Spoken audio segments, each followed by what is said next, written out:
नमस्कार, मैं हूं अमीश देवगन और आप देख रहे हैं आर पार।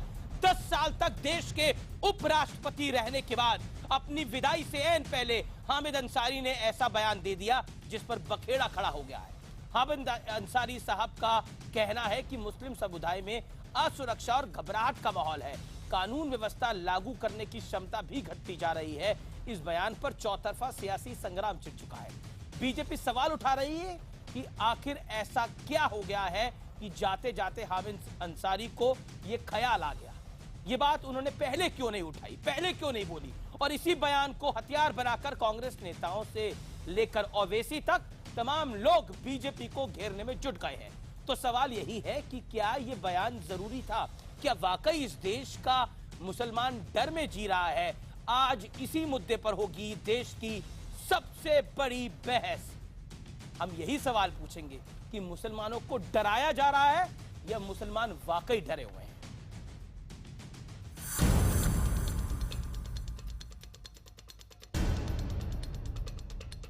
अपनी विदाई से ऐन पहले उपराष्ट्रपति हामिद अंसारी ने बड़ा बयान दे दिया। उनका कहना है कि देश का मुसलमान बेचैनी और असुरक्षा की भावना के साथ जी रहा है। From all I hear from different quarters in the country, I heard the same thing in Bangalore, I've heard from other parts of the country. I hear a great deal more about it in North India. There is a feeling of unease, a sense of insecurity is creeping in. अब जरा वेंकैया नायडू का बयान भी सुन लीजिए, जो कल देश के उपराष्ट्रपति बनने वाले हैं। As far as tolerance is concerned, as far as secularism is concerned, India is the best model of secularism, where the religion do not dictate politics. हालांकि उपराष्ट्रपति हामिद अंसारी के बयान पर तीखी प्रतिक्रिया भी आई। उपराष्ट्रपति पद का अपना कार्यकाल खत्म हो रहा है, आखिरी दिन की बात है। इस देश के मुसलमानों को अब गुमराह मत करो। मुझे आश्चर्य होता है कि इतने शीर्ष पद पर बैठकर कोई व्यक्ति इस प्रकार आकलन करे देश का। मुझे बहुत अफसोस है। मैं उनके उस स्पीच के एक एक वर्ड से मुत्तफिक हूँ और उनको मुबारकबाद देता हूँ कि उन्होंने एक बेहतरीन स्कॉलरली स्पीच दी। भारत के नागरिक से ज्यादा कोई अभिव्यक्ति की स्वतंत्रता पूरी दुनिया में नहीं है। हामिद अंसारी जैसे समझदार व्यक्ति ऐसे बचकाने बयान कैसे दे सकते हैं? 10 साल से संवैधानिक पद पर बैठे हुए हैं, आज तक उनकी समझ में ऐसी बात नहीं आई। बिल्कुल, मेरे बेटे अबू फरहान को फोन आया कि तुमने हिंदू लड़की से शादी किया है, लव जिहाद किया है। सरकार का खुद ही ये खड़ा किया हुआ एक बवंडर है और ये खत्म क्या करेंगे तो और इसको बढ़ाना ही चाहते हैं। हिंदुस्तान में सेफ है माइनॉरिटीज के लिए, इसलिए यहाँ आते हैं। उपराष्ट्रपति के तौर पर अपने आखिरी इंटरव्यू में हामिद अंसारी ने 3 तलाक के मुद्दे पर अपनी बात रखी।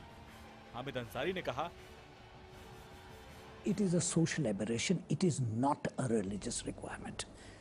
The religious requirement is crystal clear, emphatic. There are no two views about it.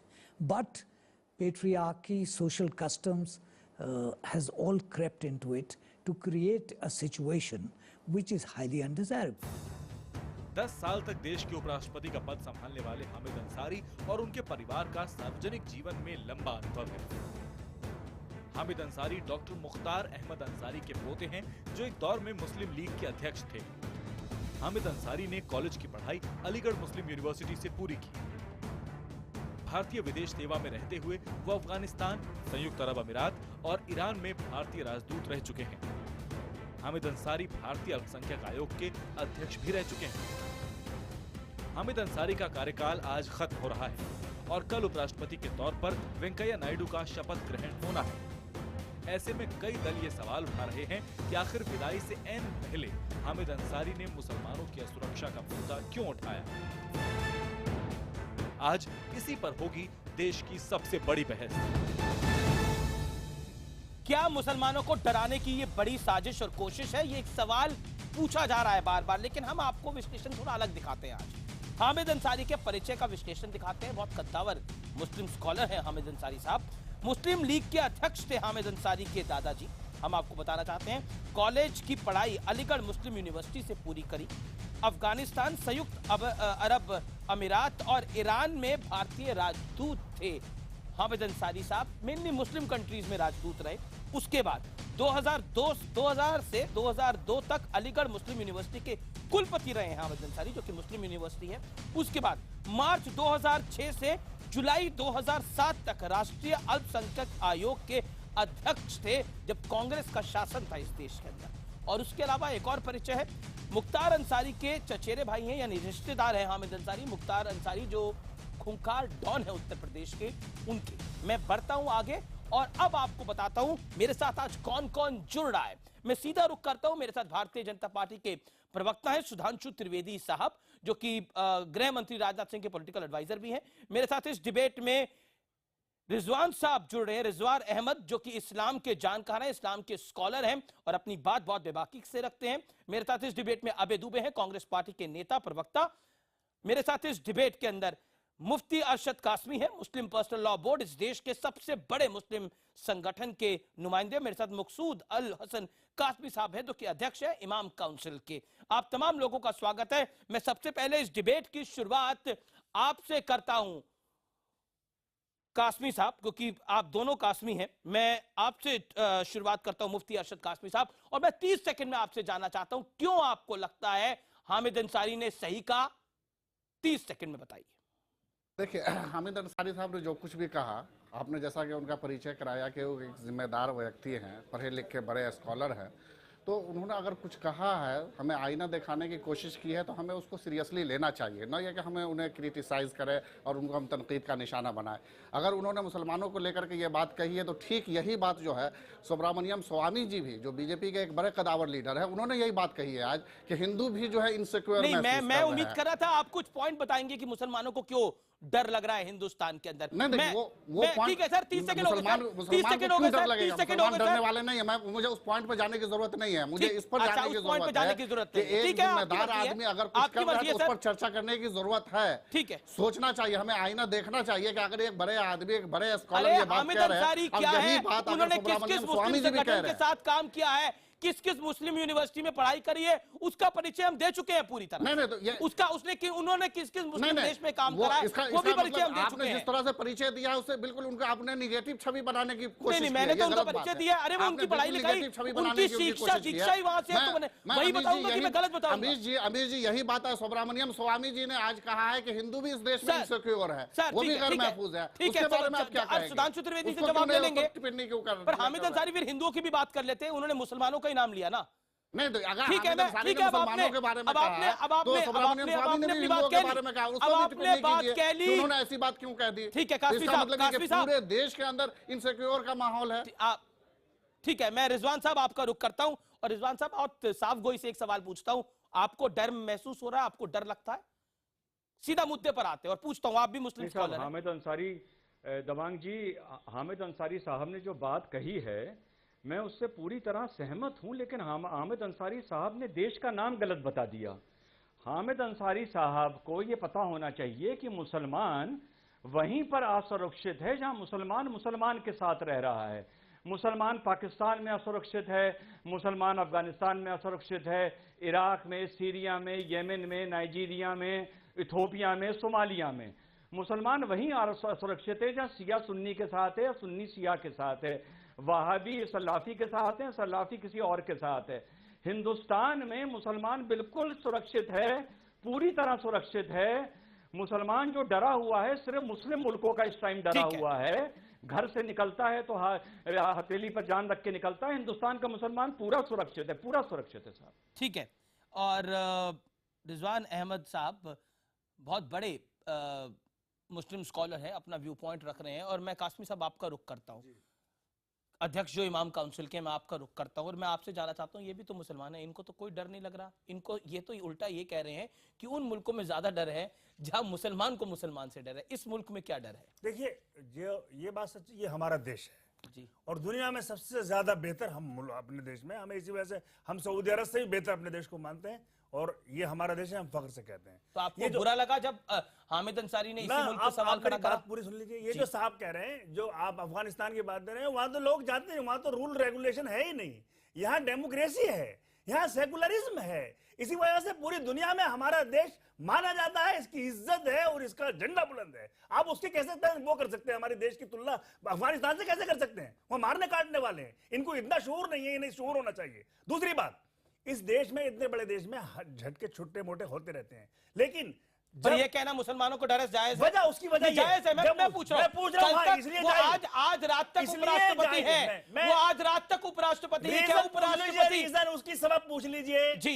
जब पहलू खान के कातिलों को, जब पाकिस्तान खान के कातिलों को देश के सबसे बड़े फ्रीडम फाइटर का दर्जा दिया जाता है, उनको आप ये कहा जाता है कि ये देश के फ्रीडम फाइटर का काम किया है इसने। जब आप दादरी के कातिल अखलाक को, आपका एजेंडा फिर वही है ना, उसको तिरंगे झंडे में है, उस तिरंगे झंडे में उसको लपेटा जाता है। आपका एजेंडा सपोर्ट की जाती है, आपका एजेंडा थोड़ी देर में हो जाएगा, जब उसकी सपोर्ट की जाती है तो जिसको सीट के चलते मारा गया, सपोर्ट करते बोलेंगे। एक खास एक तंजीम है और उनको सबको बढ़ावा देती है। ओके, रिजवान साहब जवाब दे दीजिए। रिजवान साहब सुनिए, रिजवान साहब जवाब दे दीजिए, कासमी साहब का जवाब दे दीजिए। मैं आपको 30 सेकंड देता हूं, फिर मैं आपकी बात करूं। सुधांशु जी, जब गले में हार डाले जाते हैं कातिलों के, सुन नहीं पाया, तब होता है। आप सुन लीजिए, मैं कह रहा हूं, जब मुसलमानों के कातिलों के गले में हार डाले जाते हैं, जब गाय के काटने के नाम पर सिर्फ मुसलमान को मारा जाता है और हिंदू को छोड़ दिया जाता है। केरल में एक हिंदू ने खुलेआम गाय काटी, उसका कुछ नहीं किया इसलिए कि वो मुसलमान नहीं था। और ठीक है, ये है, ये कांग्रेस के नेता ने जो कहा था, सुरक्षा का भाव है। ठीक है रिजवान, आपको इसका पता होना चाहिए। आप ठीक है, अरे डराइए मत, अब आप मत डराइए। अरे आप उनको मत डराइए, अब उनकी बात भी सुन लीजिए। रिजवान अहमद को डरा रहे हैं? अगर साहब हिंदुस्तान में सुरक्षा का माहौल है तो जरा इसकी जड़ तक भी तो जाइए कि इसमें मुसलमानों की कितनी गलती है और हिंदू की कितनी गलती है, इस पर भी जाइए।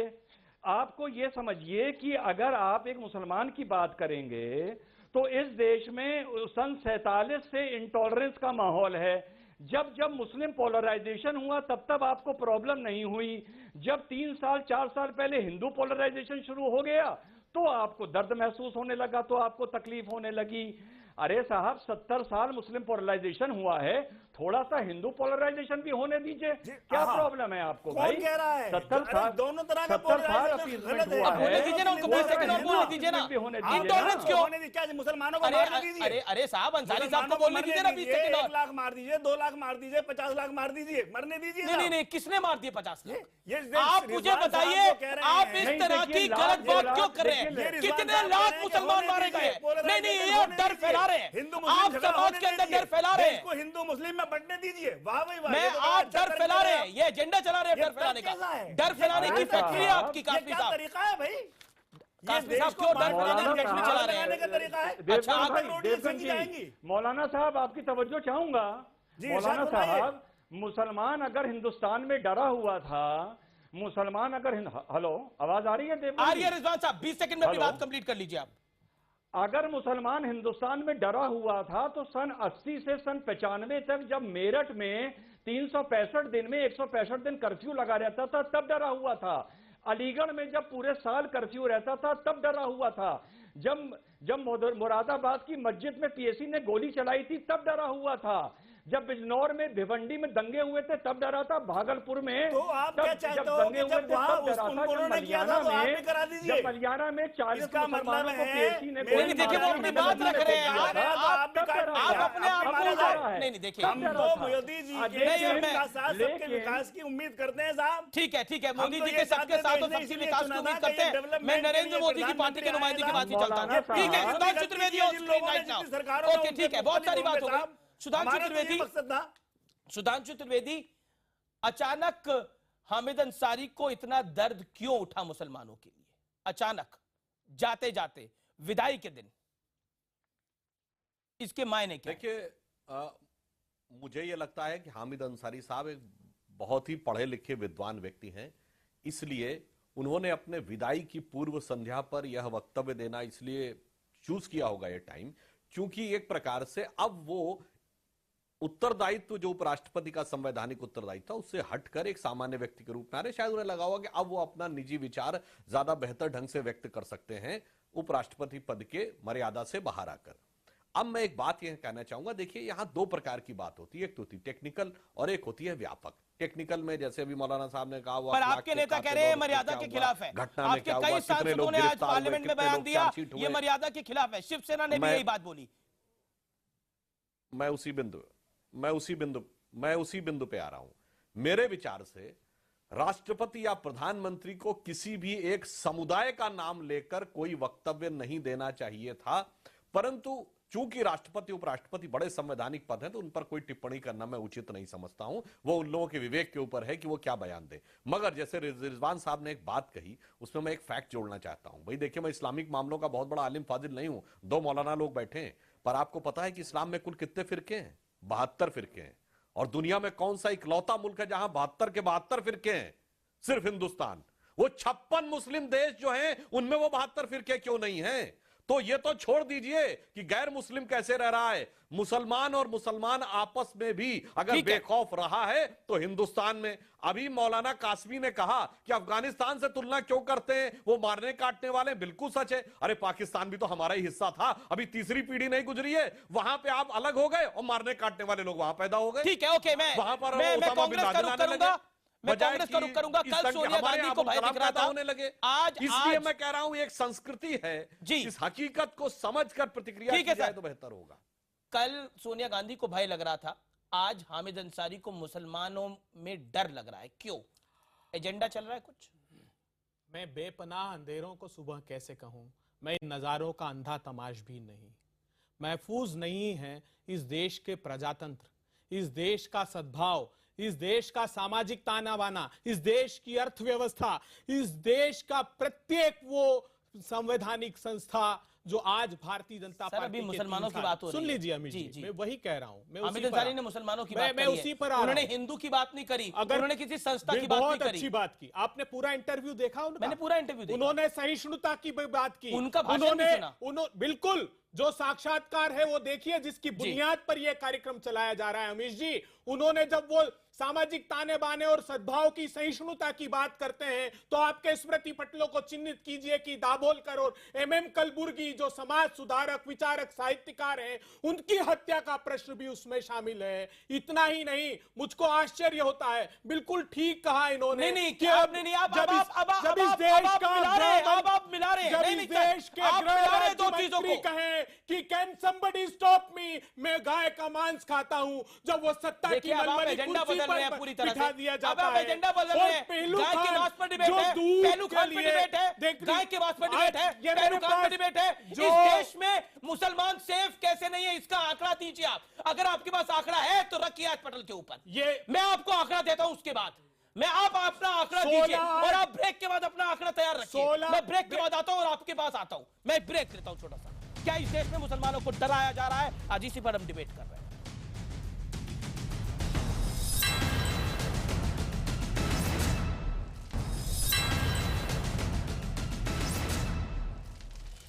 आप देख रहे हैं आर पार और मेरे साथ कई बड़े दिग्गज हैं, कई बड़े मेहमान हैं, लेकिन आज कई सारे व्यूअर्स ट्विटर पर अपनी राय दे रहे हैं। अरमान शेख साहब जो हैं वो भी एक मुसलमान है और वो राय ले रहे हैं, it is true Muslim India में बिल्कुल सुरक्षित है। हम असुरक्षित ऐसे लोगों से हैं जो अपने फायदे के लिए हमें यूज करते हैं। Stop using Muslims. Arman Sheikh ये लिखते हैं, उनके ट्वीट को मैं रीट्वीट भी कर रहा हूं, बिल्कुल सही बात लिखते हैं कि कहीं ना कहीं मुसलमानों को डराने की कोशिश है। ऐसे बहुत सारे लोग हैं। भोला सिंह लिख रहे हैं, अपनी राय लिख रहे हैं, बिल्कुल सही कहा, कश्मीरी पंडितों पर अत्याचार हुआ तब दर्द क्यों नहीं हुआ, बंगाल में, केरल में जो हुआ उस पर क्या कहना चाहते हैं। भोला सिंह अपनी राय लिख रहे हैं। मैं अपने पैनल का रुख करता हूं और मैं सीधा आपके पास आता हूं एक बार फिर इस दौर के अंदर। मुस्लिम पर्सनल लॉ बोर्ड के नुमाइंदे हैं मेरे साथ, मुफ्ती अरशद कासमी साहब, इस देश के सबसे बड़े मुस्लिम संगठन के आप नुमाइंदे हैं। मैं आपसे सवाल पूछता हूं, क्या रिटायर होते ही धर्मनिरपेक्षता से मुक्त हो गए हामिद अंसारी, या फिर सीधे सवाल अगर पूछूं तो रिटायर होते ही सिर्फ मुसलमान बन गया हामिद अंसारी? नहीं, देखिए, इस बात पर हमें सख्त ऑब्जेक्शन है कि जिनके बारे में जिस देश ने 10 साल उपराष्ट्रपति बनाया, आज उस देश में डर महसूस करवा रहे हैं वो। नहीं, अमीश जी, ये सवाल है सर, ये पब्लिक सवाल पूछ रही है। अमीश जी, एक मिनट, आपके सामने एक मुसलमान ने क्या लिखा? जी जी बिल्कुल, कि हमें इस्तेमाल किया जाता है। हामिद अंसारी साहब के बारे में खुद आज प्राइम मिनिस्टर ने जो बयान दिया है वो भी सामने रखिए। प्राइम मिनिस्टर साहब ने खुद उनकी खिदमात को सराहा है, उनके परिवार की खिदमात को सराहा है। उनके चचेरे भाई आपको मुख्तार अंसारी तो क्रिमिनल नजर आ रहे हैं, लेकिन उनके दादा हामिद अंसारी जो कांग्रेस के अध्यक्ष रहे वो आपको नजर नहीं आ रहे हैं।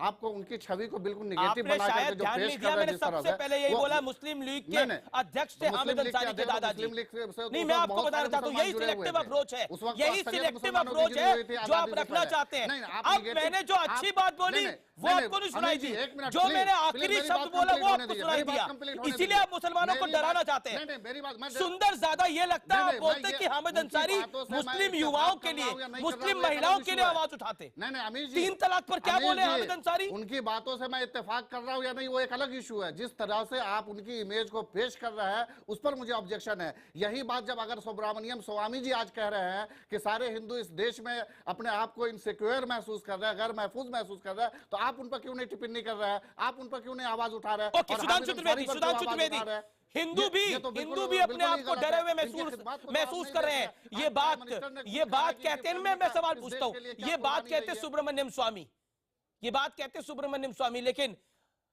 कासमी साहब को लगता है ये एजेंडा क्यों नहीं बनता, इस पर सवाल क्यों नहीं पूछे जाते? 30 सेकंड सर।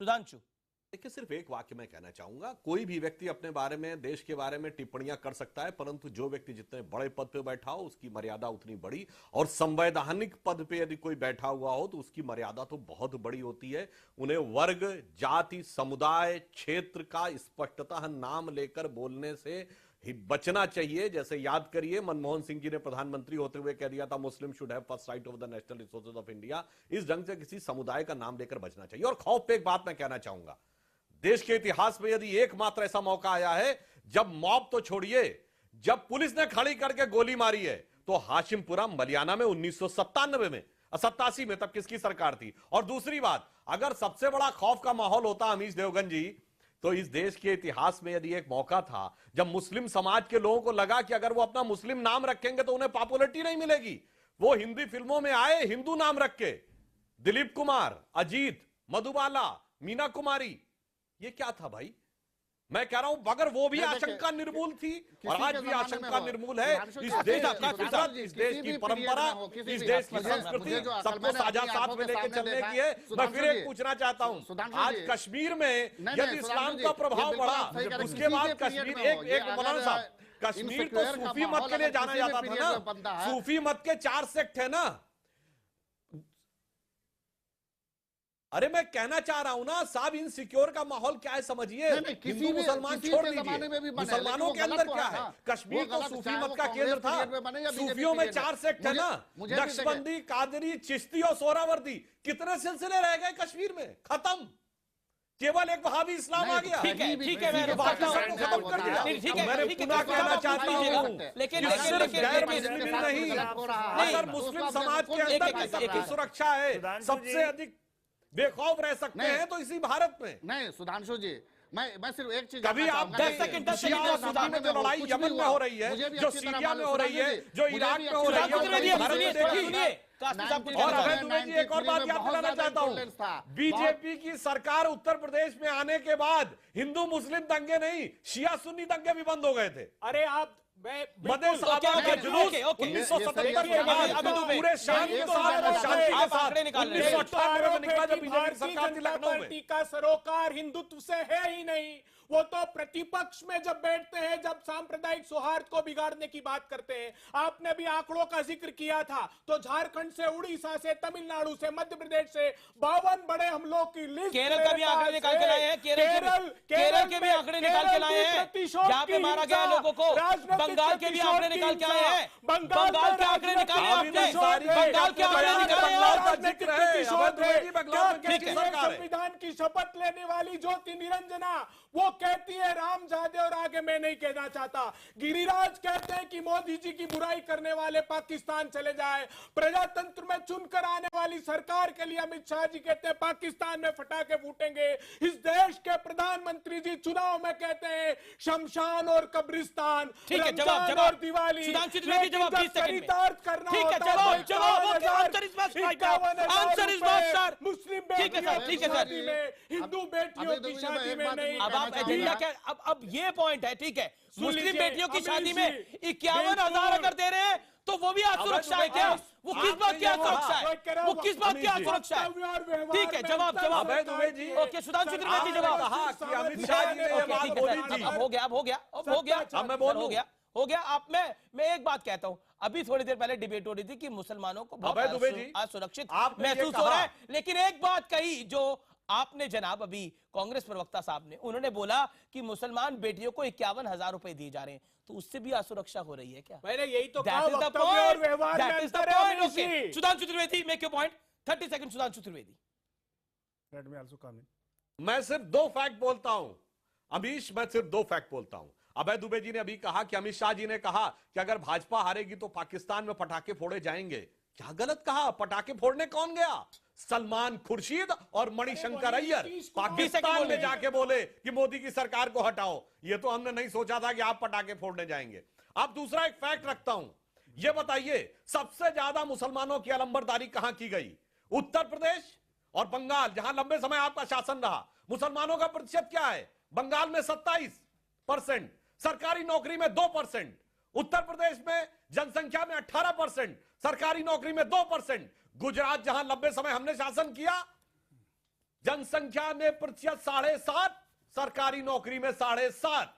अगर सच्चर कमेटी की रिपोर्ट 2013 में आई जिसने कहा कि मुसलमान गरीबों मजलूमियत में है, तो 66 साल आजादी के हुए थे, उसमें 6 साल हमने शासन किया और 60 साल आपने ये सेकुलरिज्म के अलंबरदारों ने जहां शासन किया वही मुसलमान सबसे गरीब था। बिहार, बंगाल, उत्तर प्रदेश 76 सिफारिशों में से 72 को स्वीकार किया गया और 43 इश्यूज पर काम किया गया जिसमें 72 सिफारिशें थी, जिसमें एजुकेशन, स्किल डेवलपमेंट। आपको लगता है मुसलमान की तरक्की के लिए आपने काम करा? आपकी सरकारों ने काम करा? अगर आपकी सरकारों ने काम करा, ठीक है, मैं रुक करता हूं लोगों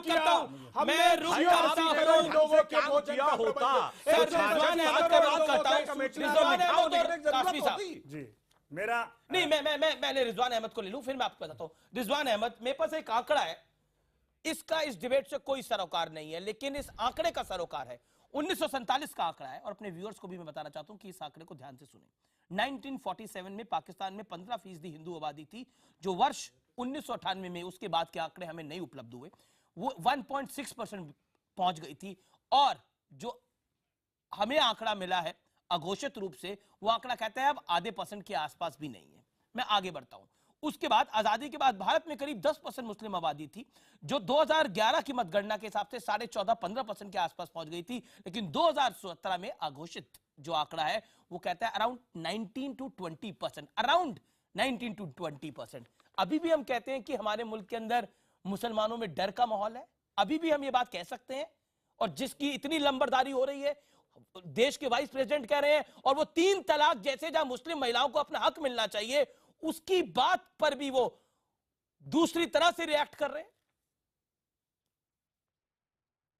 क्या रिटायर होते ही मुसलमान हो गए अंसारी साहब?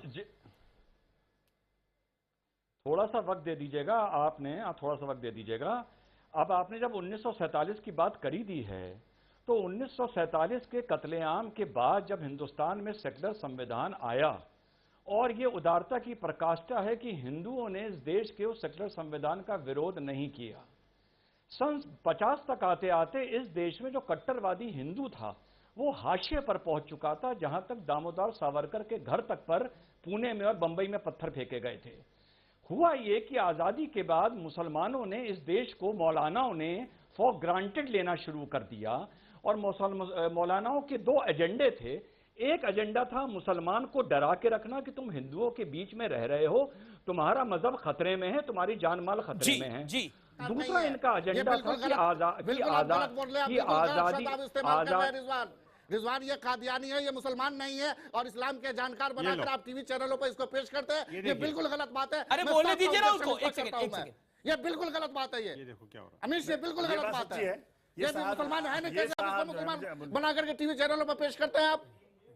ये रिजवान अहमद मुसलमान नहीं है, ये कादियानी है। मैंने पहले ही कहा था कि आरएसएस के पास कुछ उर्दू नाम वाले ऐसे लोग हैं जिसका नाम उर्दू रख देते हैं और उसको रिजवान अहमद जवाब दे दीजिए। ये वही है, आप सच्चे मुसलमान नहीं है, ये वही आप सच्चे मुसलमान नहीं, आप क्या आरोप लगाया जा रहा है? यहाँ करके मुसलमानों को क्योंकि आप कट्टर नहीं है इसलिए सच्चे मुसलमान नहीं। मस्जिद मदरसे पे हमला करते हैं। ये ठीक है, आप जवाब सुन लीजिए ना।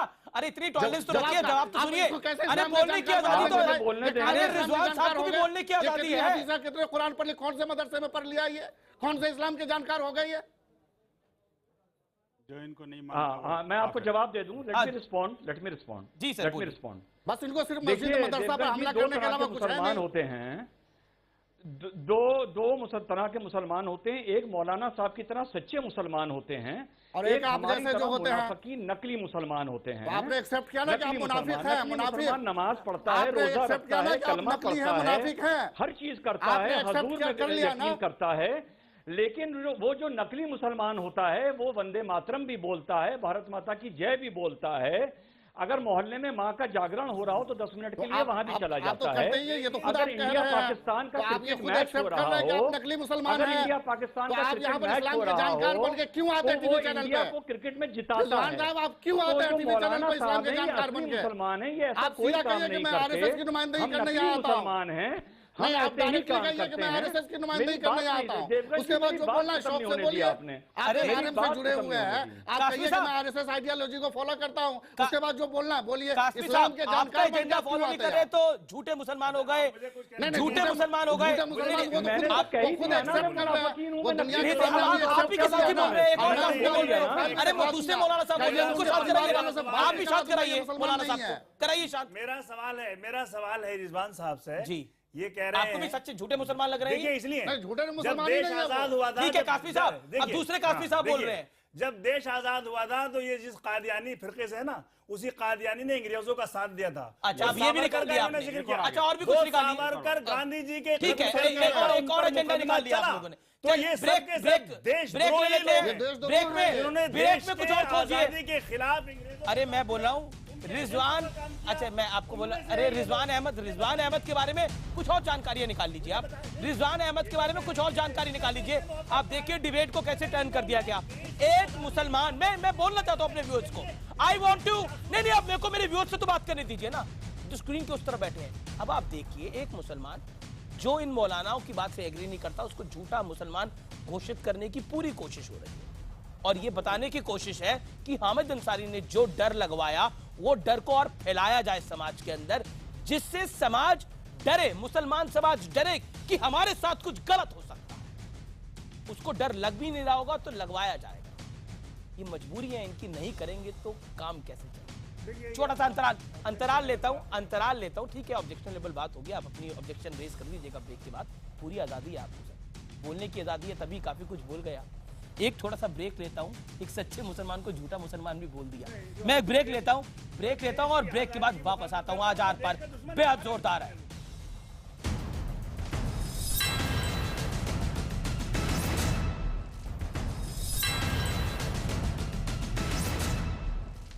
आर पर आप देखें, ट्विटर पर बहुत सारे रिएक्शन आ रहे हैं, फेसबुक पर आप लोग बहुत रिएक्शंस दे रहे हैं। और इस दौर में ब्रेक से पहले सच्चा मुसलमान और झूठा मुसलमान की भी जंग हो गई। लेकिन मैं अब वीएचपी के नुमाइंदे के पास जाना चाहता हूं। मैं डिबेट में पहली बार उनके पास जा रहा हूं। मैं विनोद बंसल आपसे जाना चाहता हूं। जब जाने की बारी आई तो मुसलमानों की याद आ गई और 3 तलाक जो कि कोर्ट का विषय है, उस पर भी यह कह डाला कि कोर्ट के बाहर इसकी सहमति हो जाए।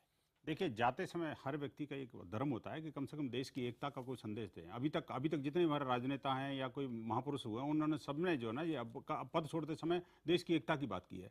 लेकिन आज बड़ा दुर्भाग्य से मैं इस बात को कह पा रहा हूँ कि ये देश के उपराष्ट्रपति जैसे पद पर 10 साल रहने के बावजूद भी आज उनको अंतिम दिन ऐसे शब्दों का प्रयोग किया जिस भाषा का प्रयोग जिन्ना ने भी नहीं किया, जिस भाषा का प्रयोग जिन्ना ने भी नहीं किया। देखिए, यही सोच यही कांग्रेस क्या उसको उस सोच के इसी के कारण देश बढ़ा था। आज देश को बांटने का ये षड्यंत्र किए गए हैं। ये मैं कहता हूं, ये आधार बना के गए हैं। क्या देश को बांटने का षड्यंत्र है ये? क्या ये महिलाओं की इज्जत के साथ खिलवाड़ करना चाहते हैं? ये उपराष्ट्रपति नहीं है, ये उपराष्ट्रपति नहीं है, देश से खुले होकर रहना चाहते हैं। मुझे लगता है ये देश के टीपू सुल्तान मस्जिद के इमाम बनना चाहते हैं। ये मुझे बताइए कि ये जाते जाते अपनी राजनीतिक रोटियां सेकने की कोशिश कर रहे हैं। ठीक है, बता दीजिए, ये देश की जनता जानती है। जाते जाते जाते जाते मुसलमानों की भी याद आ गई और धर्मनिरपेक्षता का चोला भी उतार दिया। एक बात बताइए, देखिए आपने तीन तलाक का प्रश्न खड़ा किया। देश के प्रधानमंत्री जी ने उत्तर प्रदेश के चुनाव में क्या कहा? आप हामिद अंसारी पे रहिए ना। प्रधानमंत्री जी ने कहा, वो भी न्यायालय में मुकदमा था। उन्होंने कहा कि 3 तलाक की प्रताड़ना महिलाएं क्यों सहे। बाद में वो वक्तव्य देते हैं कि तो आपको लगता है सहनी चाहिए? आपको लगता है सहनी चाहिए? बाद में उन्होंने सहनी चाहिए। प्रधानमंत्री जी ने कहा कि समाज इसका समाधान निकाले। आखिरी दौर है बातचीत का। ठीक है सर, ठीक है, ठीक है, ठीक है, ठीक है सर। अच्छा ठीक है, Sudhanshu Trivedi on screen now. Sudhanshu, okay, मैं सुधांशु त्रिवेदी। सुधांशु त्रिवेदी, क्या रिजवान अहमद सच्चे मुसलमान नहीं है क्योंकि वो मौलाना के इस्लाम को नहीं मानते हैं? एक सेकंड सर। देखिए साहब, समस्या यह है कि इस्लाम में मतलब जो लोग इस्लाम के नाम पे राजनीति करते हैं, जब एब्सोल्यूट उनकी सत्ता आती है तो वो अपने ही भाइयों को किनारे करने लग जाते हैं, जैसा कुछ मौलाना साहब की बात से परिलक्षित हुआ। अब मैं याद दिलाना चाहता हूं, पाकिस्तान इस्लामिक ब्रदरहुड के नाम पे बना था। ये बंगाली मुसलमान जो ईस्ट पाकिस्तान के थे वो सच्चे मुसलमान नहीं थे, बलूच मुसलमान सच्चे नहीं थे, पख्तून मुसलमान सच्चे नहीं थे, कश्मीरी सच्चे नहीं थे, अहमदिया सच्चे नहीं थे, और वो मुहाजिर जिन्होंने बनवाया वो भी सच्चे नहीं थे। इसीलिए मैं कह रहा हूं ना, और वही हिंदुस्तान में मैंने कहा जहां पर इन लोगों का प्रभाव बढ़ गया, कश्मीर में प्रभाव बढ़ा। आप कश्मीर में देख लीजिए, और हमारे और इस जमात पर जानते क्या, देखिए हम विश्वास पैदा करके मुसलमानों का वो हामिद अंसारी की बात से एग्री नहीं करते। आप पैदा करके मुसलमानों का समर्थन चाहते हैं, और विश्वास कैसे पैदा किया जा सकता है? मौलाना कासमी, जब आप बोल रहे थे मैंने कोई डिस्टर्बेंस नहीं किया, मुझे अपनी बात करने दीजिए। 2 सेंटेंस के बाद आप जो बोलना चाहे बोलिएगा। मैं एग्जांपल देता हूं अमित जी, हम कैसे कॉन्फिडेंस पैदा करना चाहते हैं। देखिए, जब इस देश में सरकार बदली है, 15 दिन के अंदर इंटेलिजेंस ब्यूरो का चीफ बदला है। मोदी जी की सरकार आई, इंटेलिजेंस ब्यूरो के चीफ थे श्री आसिफ इब्राहिम, 7 महीने अपना कार्यकाल पूरा करके गए। हमने विश्वास के साथ काम किया। पोखरण का विस्फोट हुआ, जिस जमाने में अमेरिका को भी पता नहीं लगा अटल बिहारी वाजपेयी की सरकार थी। अगर अटल बिहारी वाजपेयी के अलावा किसी को पता था तो वो थे डॉक्टर अबुल कलाम, जिनको पता था, जो अमेरिका को भी नहीं पता था। देश की सुरक्षा और गुप्तचर सेवाओं तक में हमने विश्वास के साथ काम किया है। ठीक है, सुधांशु पैदा करके ठीक है। अब आप आइए, अब मैं आपके पास आऊंगा। सच्चा और झूठा मुसलमान आप लोग तय करेंगे क्या? जी, सच्चा और झूठा मुसलमान मौलाना लोग तय करेंगे कि कौन सच्चा और कौन झूठा है? हम किसी को सच्चा झूठे का आपने बोला इसी डिबेट के अंदर। हम ये कह रहे हैं, मैं इसलिए ये कह रहा हूं कि इन्होंने ये जो साहब बैठे हैं जिनका नाम रिजवान है, इन्होंने देश के खिलाफ गवाही दी थी। और आपके पास क्या प्रूफ है इस बात का? आप ऐसे किसी पे लड़खड़ाओ लगा देंगे? दिखा सकता हूं। हामिद अंसारी पर आप अपना रिएक्शन दीजिए ना। ने अंग्रेजों के हक में आप लोग मुसलमानों को डराने का काम करते हैं इस मुल्क के अंदर। एजेंडा सेट करना चाहते हैं आप एजेंडा सेट करना चाहते हैं। मुसलमानों को डराओ और अपनी राजनीतिक रोटियां सेको। पहलू खान के और 4 नामों के अलावा 5वां नाम नहीं है आपके पास। ओके, 4 नामों के अलावा 5वां नाम नहीं है आपके पास। 4 नामों के अलावा 5वां नाम नहीं है आपके पास। एक मिनट, मोहम्मद अयूब पंडित का नाम नहीं है जो देश के लिए कुर्बान हो गया। मोहम्मद अयूब पंडित का नाम नहीं है जो देश के लिए कुर्बान हो गया। यही आपको एक्सपोज कर देता है पूरे मुल्क के सामने। ओके रिजवान, आप इनकी नजर में जैसे भी मुसलमान हो, लेकिन आप अपनी बात रखने के लिए स्वतंत्र है। आप अपनी बात कहिए। 30 सेकंड में आपको मौका देता हूं। And nobody can dare to stop you tonight. Make your point. जाहिर है फ्रीडम ऑफ स्पीच है, आप उनको पूरा घंटा दे दीजिए, कौन रोकता है? डर लग रहा है आपको एक्सपोज कर रहे हैं? डर लग रहा है क्या? इसमें आप पूरा घंटा दे दीजिए ना उनको। आप लोग जो एजेंडा चलाना चाहते हैं, मुसलमानों को डराना चाहते हैं, उसको एक्सपोज कर रहे हैं। डर लग रहा है? मुसलमान होता ही नहीं वो। बोलने दीजिए ना आप उनको। अरे 40 सेकंड तो सुनिए उनको। हो सकता है आपकी ज़हनत भी थोड़ी बदल जाए। वो लोग तो अंग्रेजों के तलवे चाटने वाले लोग हैं। देवगन जी, अरे बोलने दीजिए, रिजवान को बोलने दीजिए। जानकार बना के आप आखिरी दौर है, बिल्कुल आखिरी दौर है। 20 सेकंड है। पहले के हालातों में और आज के हालातों में 2 फर्क हैं देवगन जी। पहला फर्क तो ये है कि अभी तक हिंदुस्तान में कौम मौलाना ये मानती आई थी कि रिलीजन के नाम पर, मजहब के नाम पर इंटॉलरेंस करना सिर्फ हमारी भपौती है, हमारा जन्मसिद्ध ठीक है। रिजवान साहब, मैं माफी चाहता हूं, मैं आपके पास नहीं आ सकता, मेरे पास टाइम नहीं है।